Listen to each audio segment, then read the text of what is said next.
Hello. तो ये एक छोटा सा लेक्चर होगा, ठीक है। और सिर्फ आईआईटी के लिए बहुत ज़्यादा इम्पोर्टेंट होगा। ये बहुत ज़्यादा तो नहीं कहूँगा, मतलब आईआईटी के लिए इम्पोर्टेंट है, ठीक है। बोर्ड वगैरह में नहीं आएंगे इस पे क्वेश्चन, ना ही जेईई मेंस में इस पे क्वेश्चन पे ज़्यादा उम्मीद की जा सकती है। कॉन्सेप्ट जो है वो कॉलिजन का कॉन्सेप्ट है। जब गैस मॉलिक्यूल्स एक दूसरे में टकराते हैं तो जो वो टकराते हैं तो एनर्जी का पैरामीटर या उनकी फ्रीक्वेंसी जो कोलिजन की होती है वो सब कैसे बदलती है, उन सब के बारे में आज के लेक्चर में हम लोग डिस्कस करेंगे, ठीक है। तो हेडिंग जो है वो आप हेडिंग डाल सकते हो यहाँ पे, और हेडिंग है मॉलिक्यूलर कॉलिजन, ठीक है। हेडिंग क्या है बेटा? मॉलिक्यूलर कॉलिजन्स इन गैसेस, ठीक है। मॉलिक्यूलर कॉलिजन्स इन गैस, ठीक है। तो इसके बारे में हम लोग आज बातचीत करने वाले हैं। अब आप इसको देखिए जरा ध्यान से। अब हम गैस का जो मॉलिक्यूल होता है उसको हम एक तो हार्ड स्फीयर मानते हैं, और ये भी मानते हैं कि वो नॉन इंटरेक्टिंग है, ठीक है। क्या है बेटा? नॉन इंटरेक्टिंग है, मतलब एक दूसरे से इंटरेक्ट नहीं करते, ठीक है। मतलब कि रिएक्शन नहीं करते। बेसिकली नॉन इंटरेक्टिंग का मतलब यहाँ पर रिएक्शन से है, ठीक है। तो ये पहला पॉइंट है जो हम इसमें मानेंगे, और वो ये है कि जो गैस मॉलिक्यूल्स हैं आर हार्ड स्फीयर, ठीक है। ये माना जाता है कि इनको हम हार्ड स्फीयर्स मानते हैं, ठीक है। एंड नॉन इंटरेक्टिंग, ठीक है, यानी कि नॉन रिएक्टिंग मानना है आपको। बेसिकली वो कि रिएक्ट नहीं कर रहे हैं एक दूसरे से। ऐसा ना हो कि आप कॉलिजन करा रहे हो और उन दोनों की रिएक्शन करा दो, ठीक है। तो ऐसा भी आपको नहीं करना है, ध्यान रखना है इस बात का, ठीक है। तो ये सारी चीज़ें आपको यहाँ पे इसको ध्यान रखते हुए हम लोग आगे बढ़ेंगे। अब मान लेते हैं बेटा कि हमारे पास यहाँ पे एक छोटा सा गैस मॉलिक्यूल है, ठीक है। अब इससे मॉलिक्यूल जब टकराते हैं तो कुछ इस तरीके से टकरा सकते हैं कि मान लो यहाँ पर एक दूसरा मॉलिक्यूल आ गया, या फिर यहाँ पर एक दूसरा मॉलिक्यूल आके टकरा सकता है, दोनों तरफ से टकरा सकता है।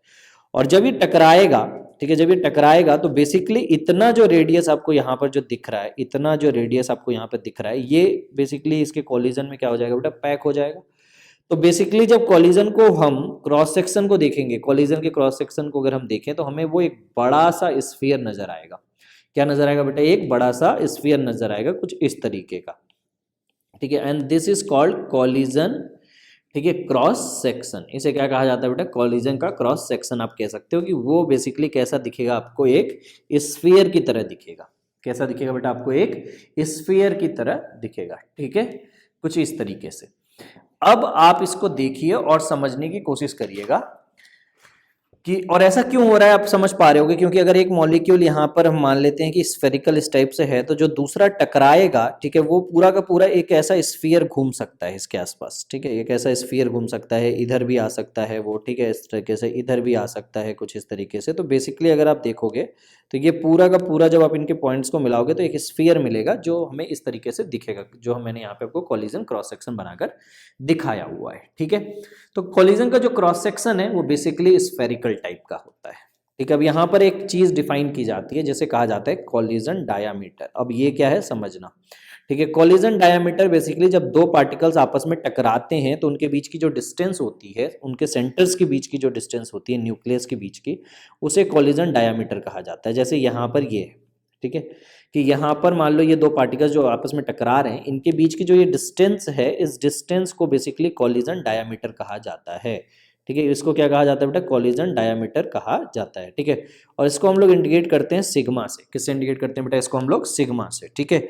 और इन पार्टिकल्स की जो एवरेज वेलोसिटी होती है वो तो हम निकाल ही चुके हैं, ठीक है। हमने केटीजी में उसको निकाला था कि जो एवरेज वेलोसिटी होती है, जिसे हम यू एवरेज कहते थे, वो बेसिकली कितना होता था बेटा? √8 RT/πm, ठीक है। √8 RT/πm के बराबर होता था, ठीक है। अब आप ये सोचो बेटा कि ये अगर जो मॉलिक्यूल है, ठीक है, ये जो मॉलिक्यूल है जो आप यहां पर देख रहे हो, अगर इसका क्रॉस सेक्शन की बात किया जाए तो इसका एरिया कितना होगा? पाई सिग्मा स्क्वायर, क्योंकि ये जो रेडियस है ये बेसिकली ये यहां से यहां तक जिसे हम कॉलिजन डायमीटर कह रहे हैं, ये बेसिकली कितना बेटा? सिग्मा के बराबर है। ये कितना है? सिग्मा के बराबर है, यहाँ पे दिखाया हुआ है मैंने, ठीक है। तो इतना जो एरिया है इसको ये इस तरीके से जब ये टकरा के मूव करेंगे, ठीक है, जब दोनों टकरा कर क्या करेंगे बेटा? मूव करेंगे, तो एक यूनिट सेकेंड में, एक यूनिट सेकेंड में, ठीक है, कितना वॉल्यूम ये स्वैप करेंगे, ठीक है। जैसे मान लो मैं ऐसा कह रहा हूं कि मान लो ये दोनों यहां पर इस तरीके से टकरा गए, ठीक है, और जब ये टकराते हैं और आगे की तरफ इस तरीके से मूव करते हैं, ठीक है। जब टकरा कर ये आपस में क्या कर रहे हैं बेटा, मूव कर रहे हैं कुछ इस तरीके से, और यहाँ से यहाँ तक मैं आने में ये मान लेता हूँ कि जो टाइम लगा है, ठीक है, वो 1 सेकेंड है। टाइम जो है वो क्या बेटा, 1 सेकेंड है, ठीक है। तो ये बेसिकली एक 3 डायमेंशनल बॉडी होगा, क्योंकि ये तो एक सर्कल है इस तरीके से, और ये भी क्या बेटा, एक सर्कल है, ठीक है। तो ये यहाँ पर आप जो देखोगे, ये बेसिकली आपको क्या नजर आएगा बेटा, वॉल्यूम नजर आएगा, ठीक है। और ये वो वॉल्यूम होगा जो इन दोनों मॉलिक्यूल ने स्वीप किया है, स्वीप मतलब झाड़ू लगाया, मतलब साफ किया है इन यूनिट टाइम। क्या किया बेटा, इन यूनिट टाइम, ठीक है। तो हम यहां पर लिख सकते हैं कि volume swept by gas molecule, ठीक है। किसके द्वारा स्वीप किया जा रहा है बेटा, ये गैस मॉलिक्यूल द्वारा इन यूनिट टाइम, ठीक है, यूनिट टाइम। अब इसका फॉर्मूला कैसे निकाल सकते हैं, बहुत सिंपल है बेटा।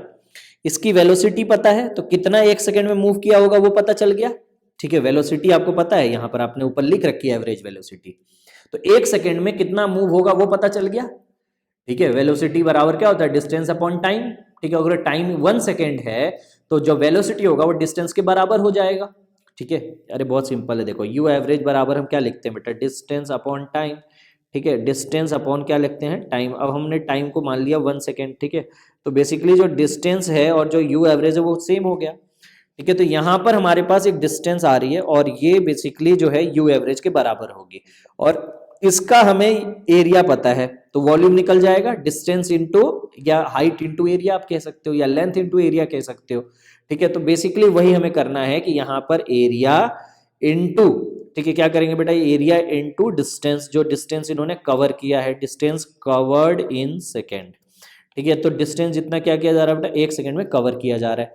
तो यहां पर जो वॉल्यूम निकल कर आएगा वो निकल कर आ जाएगा पाई सिग्मा स्क्वायर यू एवरेज, पाई सिग्मा स्क्वायर यू एवरेज, ये निकल कर आ जाएगा, ठीक है। ये हमारे पास वॉल्यूम आ गया जो 1 सेकेंड में स्वैप हुआ है, ठीक है।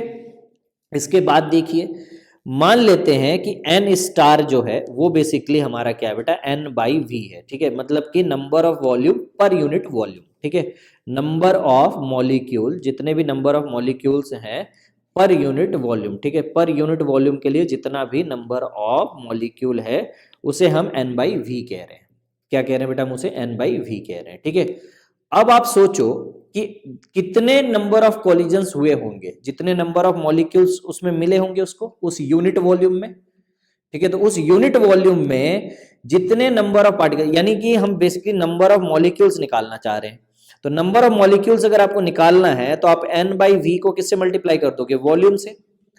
एन बाई वी को किससे मल्टीप्लाई कर दोगे, वॉल्यूम से, तो एन आ जाएगा, हाँ कि ना, अरे हाँ कि ना, एन आ जाएगा ना, अगर इसको वी से मल्टीप्लाई कर दें एन बाई वी को। तो बेसिकली अगर हम मान लो कि नंबर ऑफ कॉलिजन्स निकालें, ठीक है, कितने नंबर ऑफ कॉलिजन्स हुए होंगे मेड बाई, ठीक है, मेड बाई गैस मॉलिक्यूल, ठीक है, मेड बाई यहां पर लिख सकते हैं gas molecule in unit time, ठीक है। एक यूनिट टाइम के अंदर कितने कॉलिजन्स हुए होंगे, तो कितना हुआ होगा बेटा, वॉल्यूम तो हमें पता है, और इससे हम मल्टीप्लाई कर देंगे, तो एन बाई वी इंटू जो वॉल्यूम हमने निकाला था sigma pi sigma square, sorry, ठीक है, pi sigma square into you average, ये था। अब ये एन बाई वी को हम एन स्टार लिखेंगे, क्या लिखेंगे बेटा, एन स्टार। तो ये बन जाएगा, ठीक है, pi sigma square u average into n star, into n star. ये बन गया हमारे पास नंबर ऑफ कॉलिजन्स का जो यूनिट टाइम में हो रहा है। इसी को कहा जाता है Z1। क्या कहा जाता है बेटा इसे, Z1। तो बेसिकली जो Z1 है यहां पर वो क्या है बेटा, number of collision made by gas molecule, ठीक है, number of collision made by gas molecule, ठीक है। तो उसको हमने यहां पर क्या बोल दिया बेटा, Z1 बोल दिया, ठीक है। ध्यान रखना ये बात, आगे आकर अभी हम लोग Z1 को समझेंगे। इसलिए अब सोचो बेटा कि यहां पर आप इसको लिख सकते हो कि ये बेसिकली क्या है बेटा, नंबर ऑफ कॉलिजन्स हैं, number of collision made by a gas molecule, made by a gas molecule with other gas molecule. अगर हम देखें तो कितना होगा, अदर गैस मॉलिक्यूल के साथ अगर हम बात करें, ठीक है, ध्यान से देखना। तो मान लो कि एक गैस मॉलिक्यूल दूसरे गैस मॉलिक्यूल से टकराने जाता है, ठीक है, तो क्या होगा वो समझना। तो बेटा देखो, कुछ यहां पर ये मान लो, हम मान लेते हैं कि ये इस तरीके से यू एवरेज से चल रहा था और ये हमारा कुछ इस तरीके से यू एवरेज से चल रहा था, ठीक है। तो ये दोनों आपस में टकराने के लिए यहां पर मिलने वाले हैं। जब ये टकराएंगे तो जो इनका u रिलेटिव होगा, एक दूसरे के रिलेटिव जो इनका वेलोसिटी होगा, वो अगर आप वेक्टोरियल सम करोगे तो √2u एवरेज आएगा।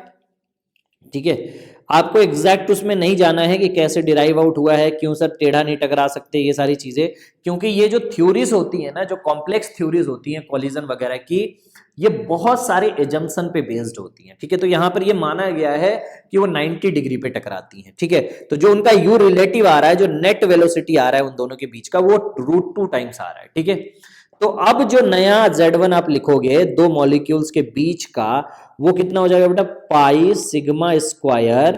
ठीक है, pi sigma square u relative, क्या हो जाएगा बेटा, u रिलेटिव, जो भी उनका वेलोसिटी का रिलेटिव होगा, इंटू n स्टार। और ये जो u रिलेटिव है ये √2 के बराबर है, तो यहां पे रख दीजिए, तो पाई सिग्मा स्क्वायर।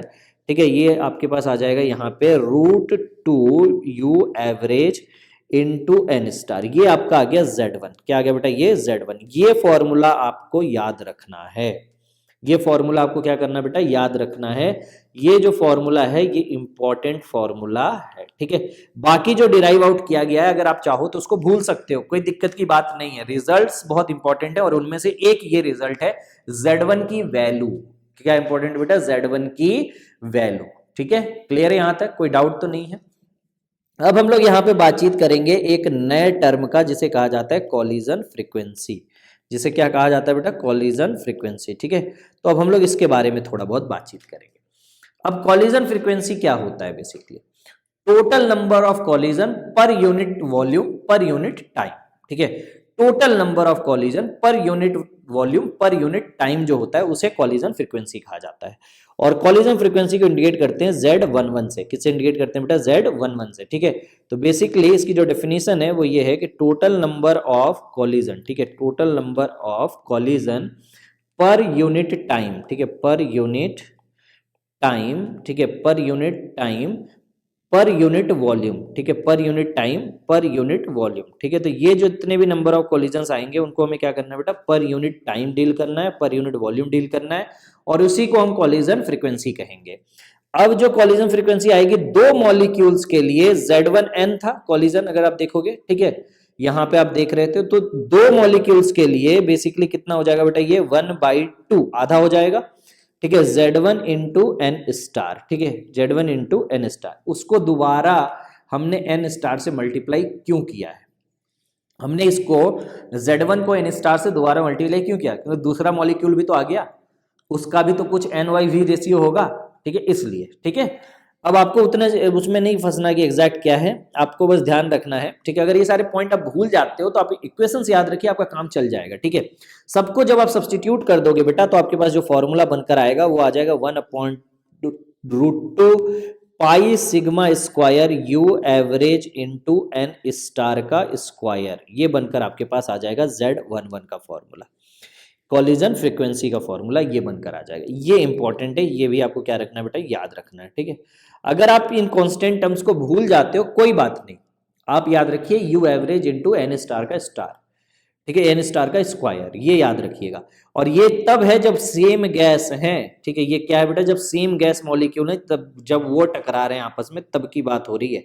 अगर वो नहीं टकराएंगे तो उनकी बातें नहीं कर रहे हैं हम लोग, कॉलिजन फ्रीक्वेंसी। ठीक है, अगर डिफरेंट गैसेस होती हैं, ठीक है, ध्यान रखिएगा, इफ कॉलिजन टेक प्लेस। ठीक है, if collision takes place, if collision takes place between unlike और डिफरेंट। ठीक है, अनलाइक मतलब सेम ना हो, या फिर क्या हो बेटा आपका, डिफरेंट मॉलिक्यूल हो। ठीक है, या फिर आपके पास क्या हो बेटा, डिफरेंट मॉलिक्यूल्स हो, उस केस में जो Z12 आता है, ठीक है, वो बेसिकली निकल कर आता है सिग्मा, और यहाँ पाई, यहाँ पर सिग्मा 1/2 लिखेंगे, 1 और 2 के बीच में है ना, इसलिए 1/2 लिखेंगे, और उसका क्या कर देंगे बेटा, स्क्वायर कर देंगे। ठीक है, 1/2 क्या है, ऐसा समझो कि ये मान लो गैस 1 है और ये हमारे पास गैस 2 है, तो ये जो डिस्टेंस हो रही है ना 1 और 2 के बीच में जो यहाँ पर आ रहा है, इसको हम बोल रहे हैं ठीक है, सिग्मा 1 2, ठीक है।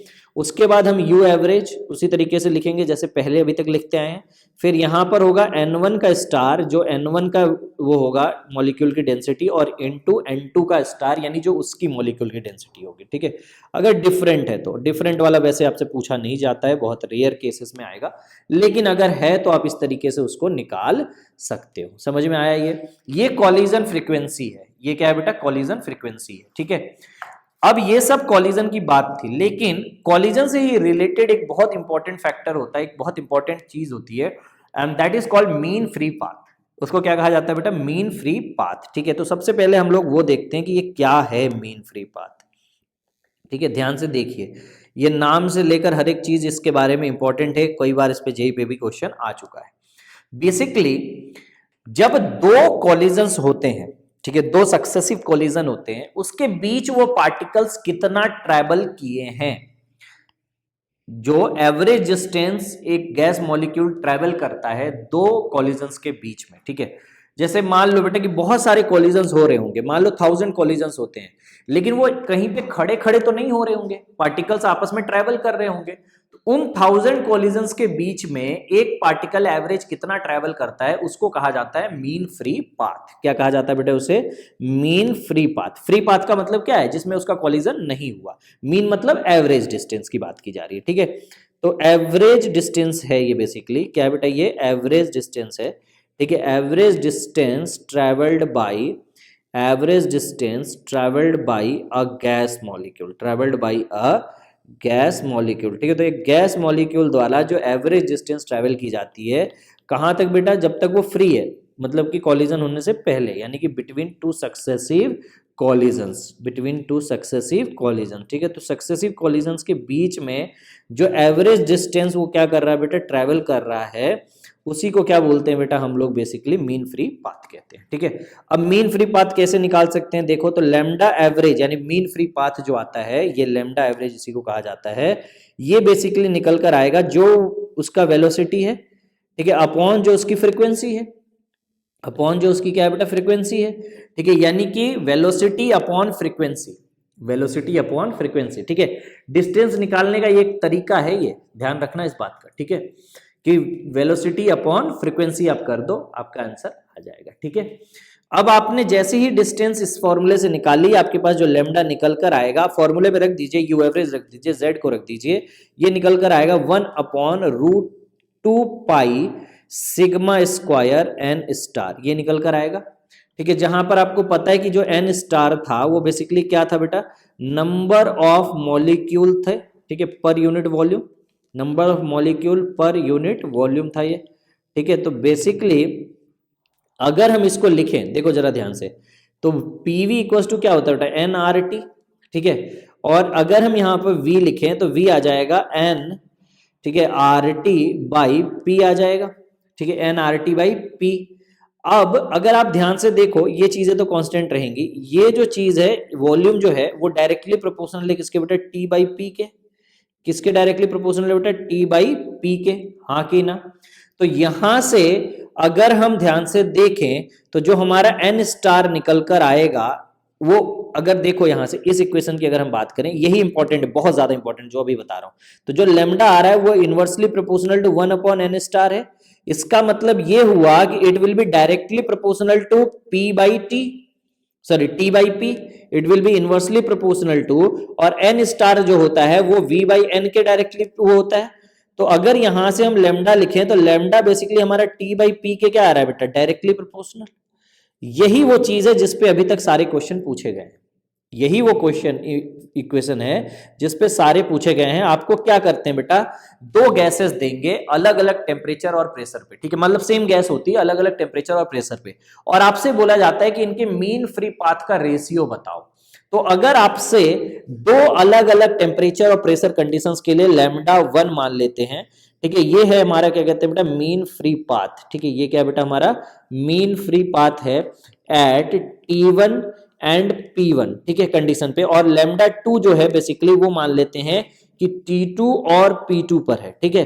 तो अगर आप यहां से लैम्डा 1 अपॉन लैम्डा 2 निकालोगे बेटा, और लैम्डा जो है वो डायरेक्टली प्रोपोर्शनल है T बाई P के, तो देखो बेटा λ1/λ2 का जो रेशियो आएगा वो निकल कर आ जाएगा T1/T2 इंटू P2/P1। तो इस फॉर्मूले का आपको यूज करना होता है और फाइनल आंसर तक पहुंचना होता है। ठीक है, समझ में आ गया। अब यहां पर दो तीन छोटी छोटी सी चीजें हैं। मान लो कि हम कांस्टेंट प्रेशर पे इसका रेशियो पूछ लें। किस पे पूछ लिया जाए बेटा आपसे? कांस्टेंट प्रेशर पे पूछ लिया जाए। तो कांस्टेंट प्रेशर पे लैम्डा और टी डायरेक्टली प्रोपोर्शनल, क्योंकि प्रेशर कांस्टेंट है। ठीक है, इसी तरीके से हो सकता है कि कांस्टेंट टेम्परेचर पे पूछ लिया जाए। अगर कांस्टेंट टेम्परेचर पे बात की जा रही है तो लैम्डा जो है इनवर्सली प्रोपोर्शनल टू क्या हो जाएगा बेटा? प्रेशर आ जाएगा। ठीक है, इससे आप निकाल सकते हो। ठीक है, तो ये सारी चीजें हमें यहाँ पर ध्यान रखना है। अब अगर आप Z1 की इक्वेशन को जरा ध्यान से देखो तो Z1 की इक्वेशन जो थी बेटा, जो हमने अभी अभी आपको सॉल्व करके दिखाई थी, वो क्या आई थी बेटा? √2 सिग्मा स्क्वायर U एवरेज, ठीक है, N स्टार, ये आया था। अब अगर यहां से देखो तो Z1 जो है वो डायरेक्टली प्रोपोर्शनल है U एवरेज के और N स्टार के। ठीक है, और N स्टार जो है बेसिकली अगर आप ध्यान से देखोगे तो N स्टार जो था वो डायरेक्टली प्रोपोर्शनल था किसके बेटा? ठीक है, N/V के। ठीक है, और V जो था वो डायरेक्टली प्रोपोर्शनल था, तो ये हो जाएगा P/T। क्या आ जाएगा बेटा? P/T। हाँ की ना? ठीक है, और जो U एवरेज होता है अगर आप देखोगे तो उसका फॉर्मूला क्या होता है बेटा? √8RT/M। ठीक है, पाई एम।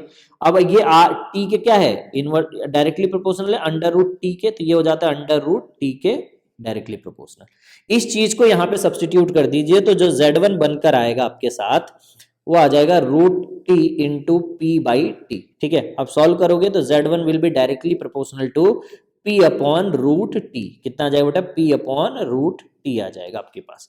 इस पे भी बहुत क्वेश्चन पूछे गए हैं। ठीक है, तो ये भी इंपॉर्टेंट है। ठीक है, यही सब इंपॉर्टेंट है। इक्वेशन अगर नहीं भी याद रहती तो ये याद रखना कि डिपेंड किस में करता है, उससे भी आपका काम चल जाएगा, ध्यान रखिएगा।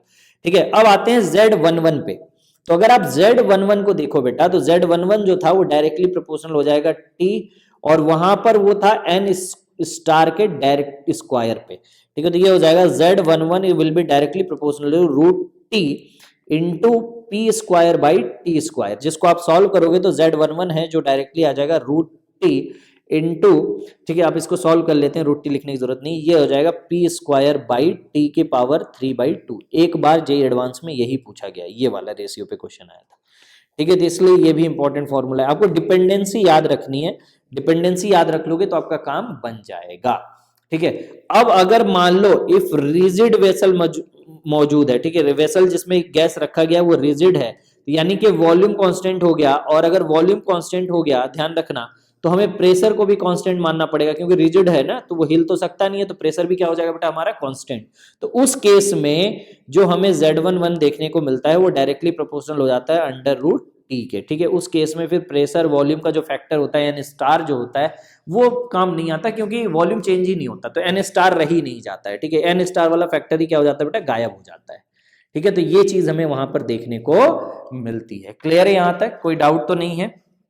ठीक है, इसी पे बेस्ड मैं आपको एक क्वेश्चन देता हूं जो आप प्रैक्टिस करिएगा, और ये टॉपिक भी आपका यहीं पे खत्म होता है। ठीक है, जिसमें हमने आज कॉलिजन्स के बारे में बात किया कि किस तरीके से गैस मॉलिक्यूल्स के अंदर कॉलिजन होते हैं, और ये जो है ये एडवांस के हिसाब से, या अब कहें तो अब जो मेंस में इतने सारे क्वेश्चन पूछे जाने लगे तो कहीं ना कहीं इसको पूछा जा सकता है। तो दोनों एग्जाम्स के लिए इंपॉर्टेंट है, स्कूल के एग्जाम में ये नहीं पूछा जाएगा। ठीक है, तो उसके लिए आप चिंता ना करें। तो यहाँ पर होगा क्या बेटा? अगर हम लिखे, क्वेश्चन एक लिख देता हूं मैं, द मीन फ्री पाथ, ठीक है, ये क्वेश्चन आपको होमवर्क है, आप घर से ट्राई करिएगा।